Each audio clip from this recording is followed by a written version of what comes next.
Hey guys, welcome to SOG TV. Appreciate you coming back on the show. Today we're going to talk about complex post-traumatic stress disorder, and I really suck talking about the subject because it deals with me.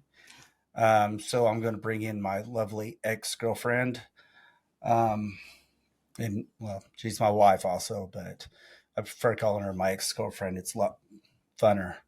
Um, but Makes it sound naughty. Yeah. People are like, y'all still deal with each other? Not really. No, Mm. no, we don't. Um, but anyway, bring her on, Sierra.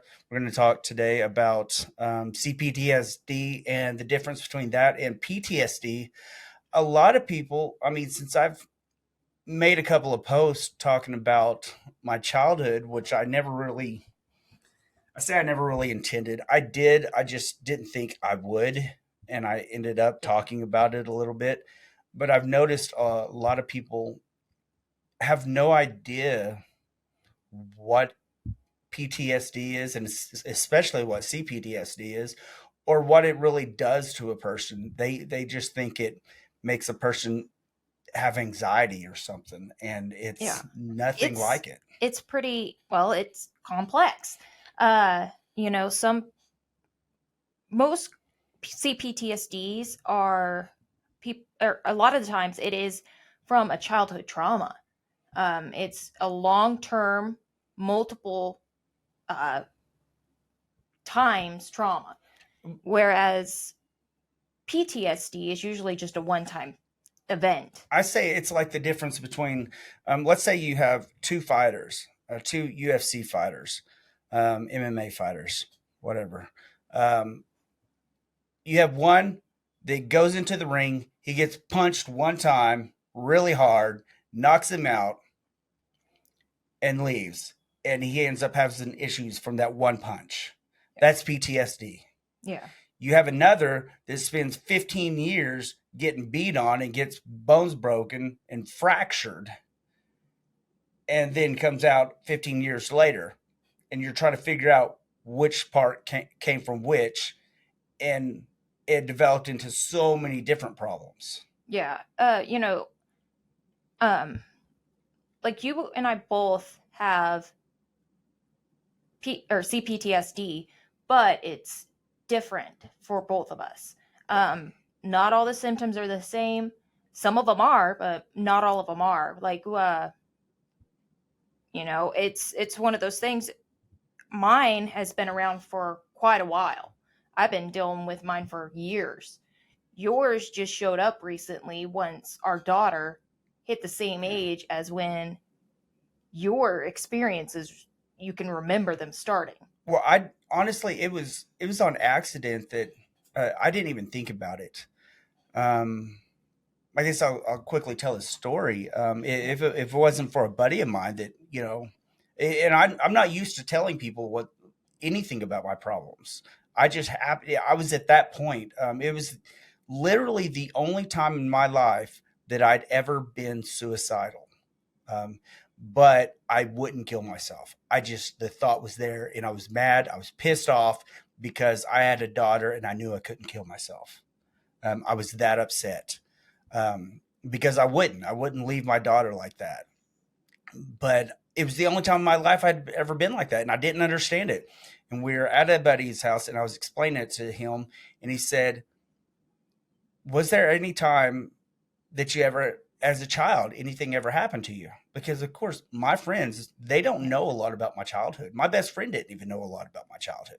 I don't talk to people, and I was like, "Well, yeah, starting when?"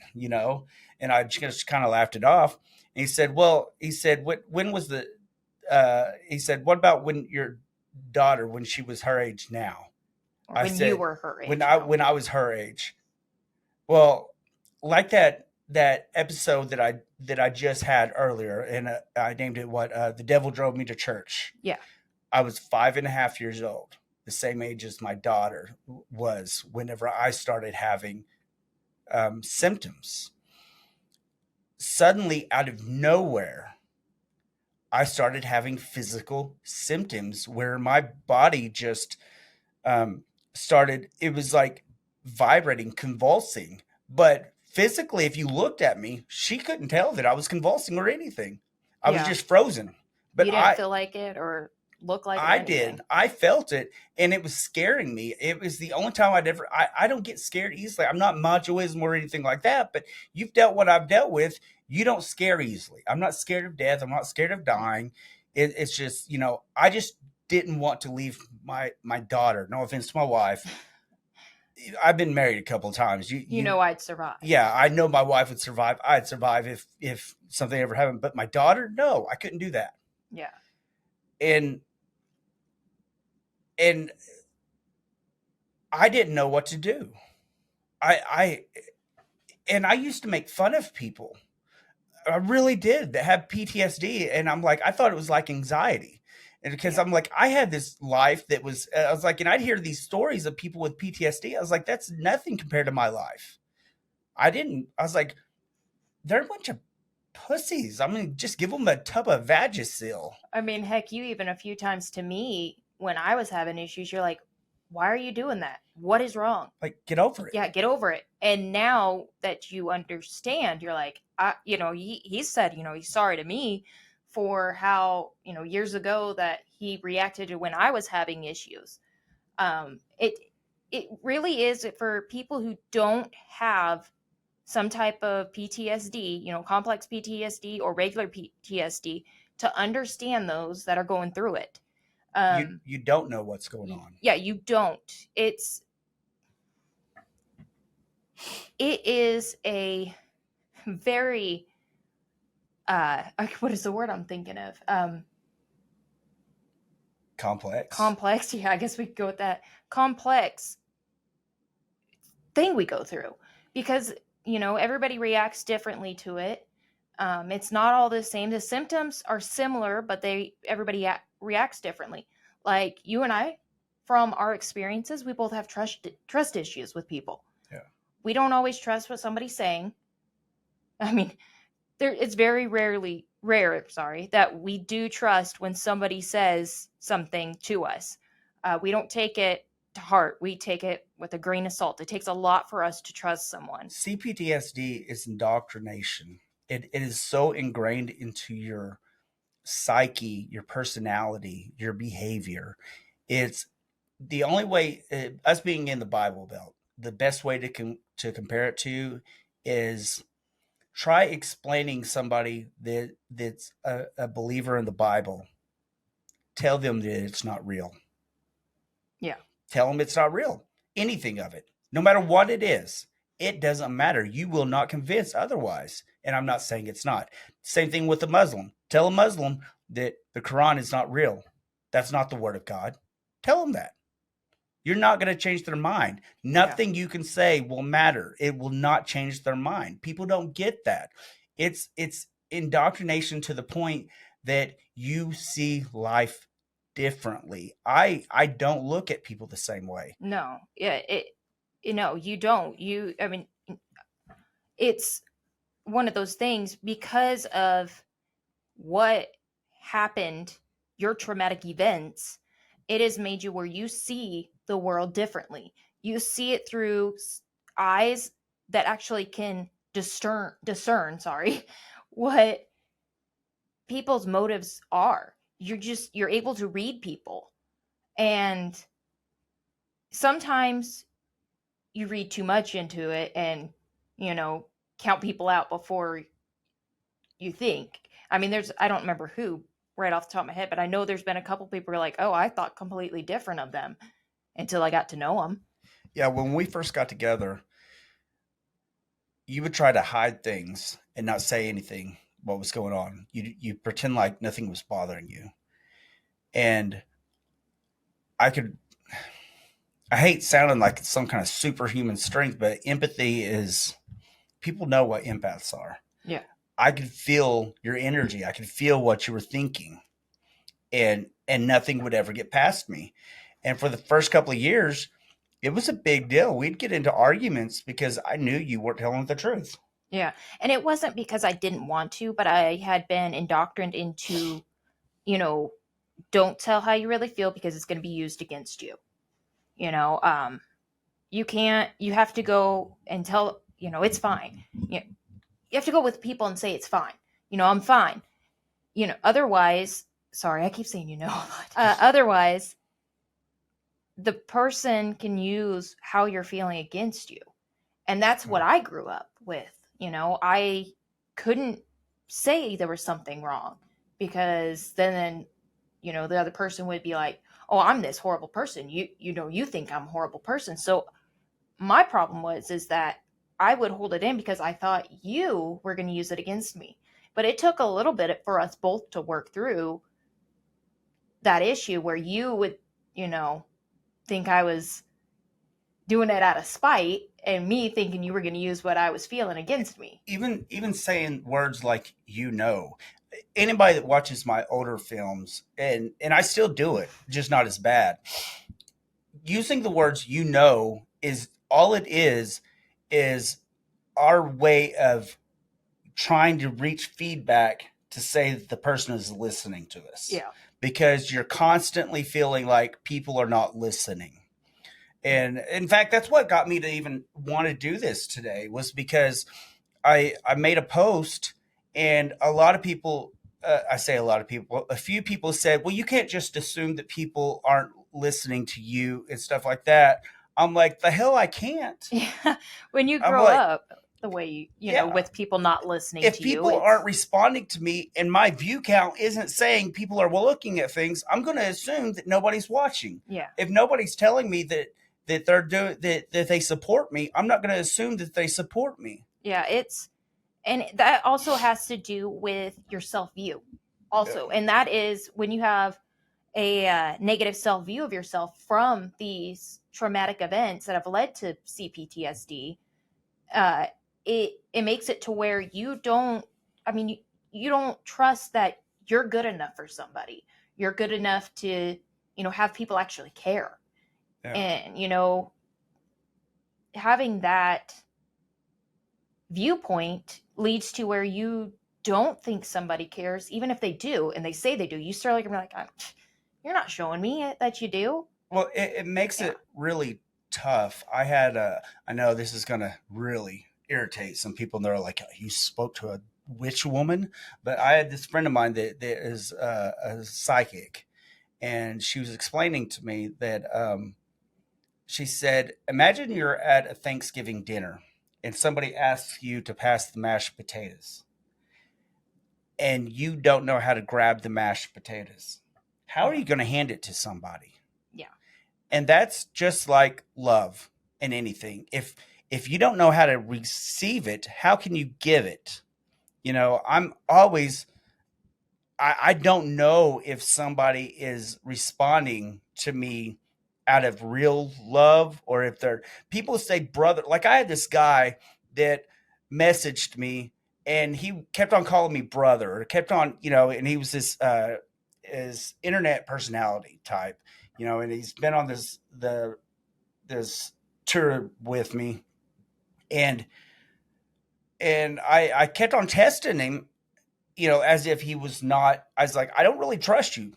He's like, why not? I was like, because I just don't trust anybody. Yeah. And then finally, towards the end, he starts talking about finances and stuff like that, and I'm like, he's like, have you made sure whether you got QFSs and stuff? I'm like, I asked him. I said, were you originally messaging me just to sell me QFSs? Yeah. Didn't hear a word from him. Haven't heard from him in 2 days. Yeah, and I mean, with what we're going through now, trying to get our lives changed around, and growing, we don't have the extra funds to spend on that stuff. And the fact that he didn't know when it's been out there and we've posted it, I mean, that just adds to our issues and mistrust. It's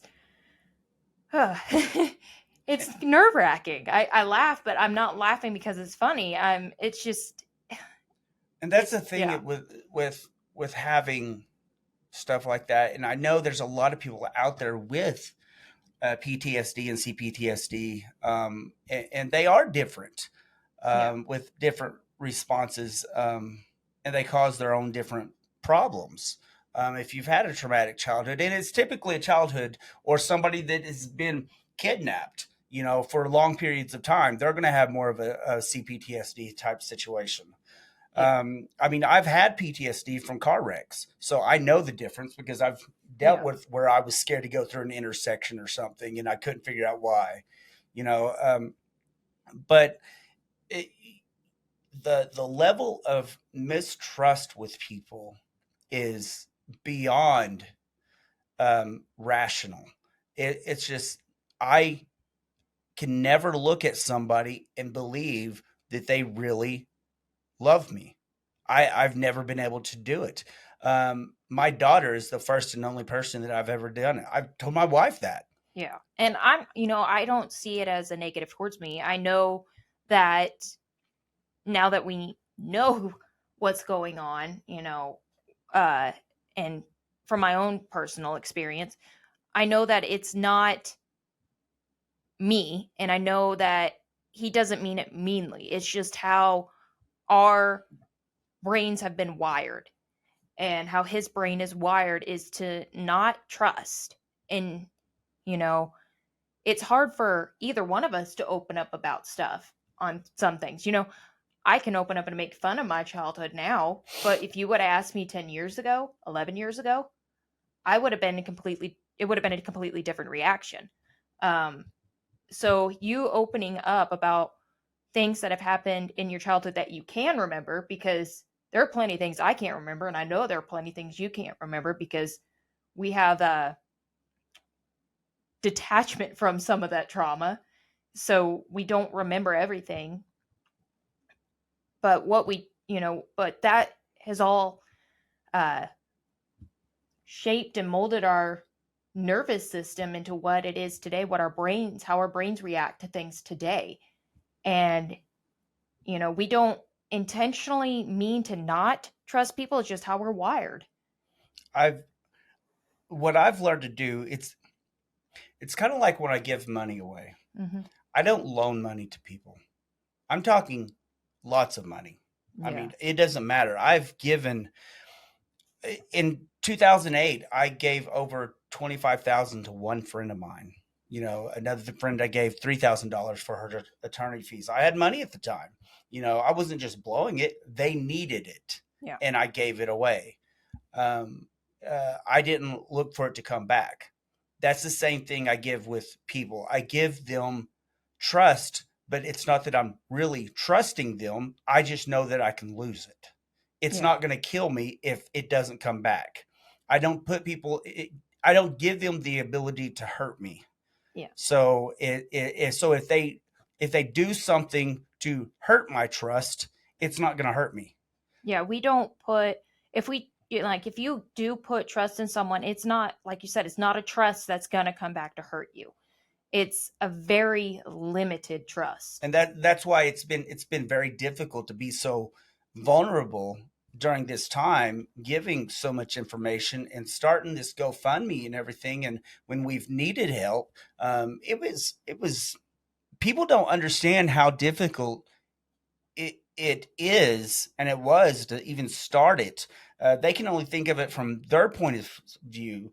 But when you've been abused and you've been hurt and traumatized from the very get go of your creation, to know that people are going to hurt you, and not only that, but you're putting it out there to say, hey, let's see how many people really care about you. Let's show the world who really cares about you.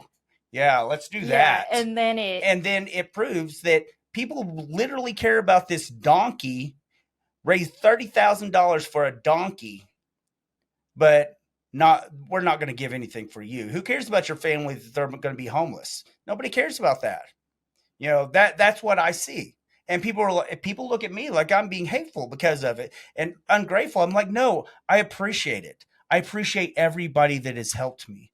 oh What yeah. I'm saying is how much it hurts to know that there's so many people out there that care more about a donkey Yeah, than than about another me. human being. That And I'm never going to be important to people. I understand that. And I wish I didn't feel that way. I do. But I live my life as if I'm not ever going to be important, but I will make sure that other people will be important. That's why I Yeah. started my podcast, because if I'm not going to be important, somebody else will be. Somebody else will learn from what my pain. Somebody else will learn from my trauma, things that have hurt me. They'll learn how to get through it. I may have gotten hurt, but at least they won't. Yeah. And yeah, it's, you know, I just, I can't, I can't think of where I was going with what I was about to say, just because that was a lot. Yeah, sorry. That was deep. um, but you know, along the thoughts of trust and telling people things, um, and asking for help. For me, asking for help has always come with what's that A word? price, No, not a price. Sorry, my brain is consequences. consequences or speculations. That's the word I'm looking for. Yeah. Anyway, so asking for help for me is always had some sort of, you know, somebody would hold it over your head asking for information when it came for me asking for help. Has consequences, Yeah, dire consequences. consequences. And so I don't like asking for help because I'm always thinking, oh God, they're going to hold it over my head. They're it's going to be one of those that I wasn't good enough. I'm not good enough to be able to do it on my own. These people think I'm a horrible person because I'm asking for help. Um, these people think I'm a horrible person asking if, they can help us out for anything. And because of the way I was raised,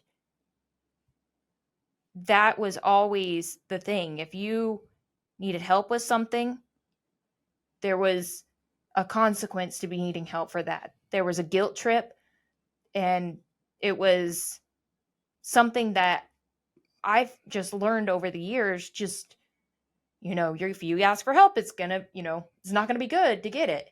It's always gonna be held over you that they helped you with this. When I lived with my mother, the only time my mother asked for help was when she was stealing it. I Mm-hmm. remember being with her and my stepdad, and her stealing groceries from my granny, who was dying of cancer, who would have given her the groceries. Um, and then when I moved in with my aunt and uncle, if I was to ask for anything, I had to sign a contract. Yeah. Um, they didn't. I never got anything. I didn't understand people. They wanted me to treat them like parents and stuff, but nobody took consideration of my childhood, of the way I grew up. Nobody asked Yeah. me. Nobody. I till this day, I have not seen counselors. I got diagnosed one time for this, when I was going through a divorce, and because I was trying to save a marriage, I wasn't trying to save me, and I quit whenever I realized the marriage was not going to be saved, and because I just didn't put a lot of value into me, at the time, and but my family had never put a lot of anything I was given. I had to pay for. Nothing was ever given to me out of love, out of respect, out of anything. I mean, hell, nobody showed up to my graduation. Nobody showed up to my academy graduation. Nobody did anything like that. Yeah. Never got calls on my birthday or anything. So it was, I was never important. Yeah. And And so growing up with CPTSD, it's not only was it was did I have that foundation, that mountain. I had dirt constantly being pounded on that mountain from people and my family, just constantly growing on it, and I was ignoring it. That was the yeah, and that that's was where the I'd like major to thing. that's where I'd like to get to, is to explain, is not to ignore it, Yeah. because I did. For the longest time I acted like that I had no problems, that I came out scot-free without any issues whatsoever, because I never had anxiety. I had depression, but I was like, who doesn't? Yeah. I didn't realize it was not normal to cry yourself to sleep every night for 35 years. I Yeah. thought that was a And normal thing. that's the difference between how you and I are when it comes to CPTSD, because I did seek out help after you and I got together, and after a couple of years anyway, I went and saw and got help with it. Yeah. And you still haven't. But you are working through it on your own, because now you recognize that yes, this doctor was right. Yeah, I do have this. I need to work through this. And so now you're playing catch up. Yeah. You're you're trying to work through all this, you know. Unfortunately, you're trying to work through it quickly, and that's not always the best. So everybody works through it differently. He may be able to work through it really fast. It took me years to work through mine. The biggest thing is understanding and recognizing and owning things. Owning yourself is a huge thing, because so many people won't own I own when I'm an asshole. I do. For most of our marriage, I would apologize on a weekly basis. Did I not Yeah. apologize? I was like, I'm sorry, I'm an asshole. Just randomly in bed, we're half asleep. She's half asleep. It's like, hey, honey, what? Sorry, I'm an asshole. Yeah. That's it. Yeah. That's all. I wasn't being funny. I was serious, because I know that the way I come off is an asshole. I'm being direct. I'm not trying to be an asshole. I have never once in our entire marriage been selfish. That's not my personality. But I am very direct. I mean what I say. I have goals. I know where I want things to be. But what I wanted to say is, with that, he had to learn, because he's so direct, that I can't sometimes take direct criticism, of of different types, because criticism is a big negative to me. It sends me into an anxiety attack and all that. I'm working on it, but he's had to learn how to be a little more gentle. which is not my No. If you haven't noticed, it's not my personality. The way he says something to me now has changed, because especially in the last couple of years, since you have been really experiencing these moments, I guess you could call them. So he realized, after he started having these and realized, oh yeah, I really, I do have PTSD from my childhood. He realized that, okay, so what my wife was saying when she's saying that, you got to change the way you're talking to me, is true, because there's some things that he himself will, react to without intentionally reacting to. And sorry, what I'm getting at is, you know, the way you are working through it is you're working through it. So this is what I'm getting through. You are working through your PTSD. Sorry, I was a bunch of different thoughts coming in at once, and we know how that goes for me. Yeah. I'll skip words and sentences. Sorry, I quit listening. Yeah. A lot of people, they honestly don't work through it. Yeah. And it does cause problems, and especially if you stick around the same things that will. Even though my aunt and uncle they didn't create the initial CPTSD. Yeah. They created some other stuff. They didn't lay the foundation. They didn't lay the foundation, but they helped build the walls. Yes. But not being accepted,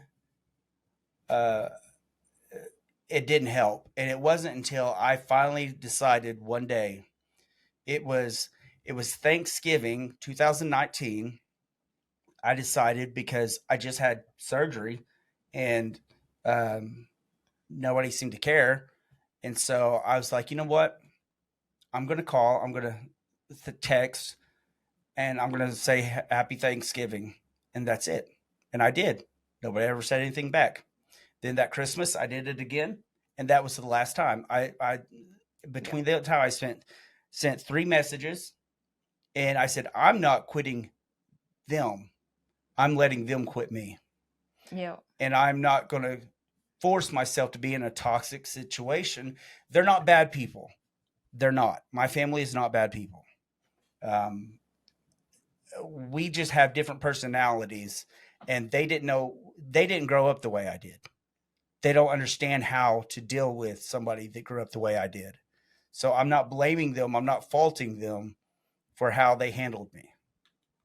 However, that still doesn't mean that it's beneficial for me to be around them or be around people that won't accept me. You know, it's not like I'm some weird guy. Okay, I'm a little strange. It's not like Just I'm so far out there different and stuff, but still I am very individualized. I don't bend. If I'm a certain way, I'm that way. mhm. I'm not going to change. You're not going to change me. I'm not going to change my religious beliefs just because somebody else tells me that I'm supposed to. I don't care. You know, I believe what I believe, you know, but I've come to terms and realized that if I do not fix and work on myself, then I'm hurting my family Yeah. and I'm hurting everybody else. And, And you're hurting the ones that do care, but you're not letting yourself realize they care because, your walls are still up. and I've said this, I've because being, uh, I don't know. Some of you might know not know. I do have Asperger's, high functioning autism. They like to say because people are politically correct. Um, but I used to tell this to some of my friends that what made me change, and I said, well, I realized a long time ago um, that the world will not change for me. That I have to change for the world. And that's the same thing now, is that a lot of people are looking at me like, well, you can't you can't assume people aren't paying attention to you, you can't assume people don't listen to you. They're right, even though it'd be nice that people would understand why I don't assume that they listen to me, I don't assume that they care. But I would love to get to the point that I could trust that somebody loved, or that I don't even care. Because as much as I say that I don't care whether people love me or like me or trust me or want me around, I want to be wanted. I want to be loved. I want people to want me to be there. But I can be in a crowded room where people are all looking and laughing at me, and I can still feel like nobody's wanting me there. I always feel like nobody wants me to be there. And it's a battle I always have to fight. And I know there are thousands of people out there with CPTSD. CPTSD. It's hard to say the words. Yeah. I trip over myself every time I try to say that. CPTSD. CPTSD. That's why we had to write it down, because I would keep on missaying it. But But there are a lot of people out there with CPTSD that feel the exact same way, and that feel like nobody cares and they can't trust anyone. And, most of this episode has been about is our personal experiences, how we personally feel, but there's a lot of people who may feel the same way and have the same type of emotional baggage. baggage. Yeah. But the thing is that people do care. You may not notice it, and they could tell you, and you may not believe it. Um, but it doesn't matter if you believe it. You need to believe it yourself, that somebody cares. You need to care. You're like, you know what? I need to care about me. And it wasn't until I started caring about me, because I started really thinking, I need to. I used to think the most selfish thing was loving yourself. I was like, that's just sounds selfish. But no, I've got to take care of me. I've got to, because if I can't love me, how can I love my daughter? How can I love my wife? And how can somebody love you if Yeah. you don't love I yourself? mean, you don't even love yourself. I have this my friend's sister, a friend from high school, his sister, who's like 20 years older than us. Real hateful, hateful person. But she's always been hateful. She can't stand me. Um, and I was just talking about her to her twin sister today, who happens to be like my adopted mom. And I said, I understand why she doesn't like herself. I don't hate her for it. Yeah. And I don't hate her for hating me. I feel bad for her. And I do pray that she can start learning how to love herself. And people out there need to learn how to love themselves and learn that you are not your childhood. You're not what you went through.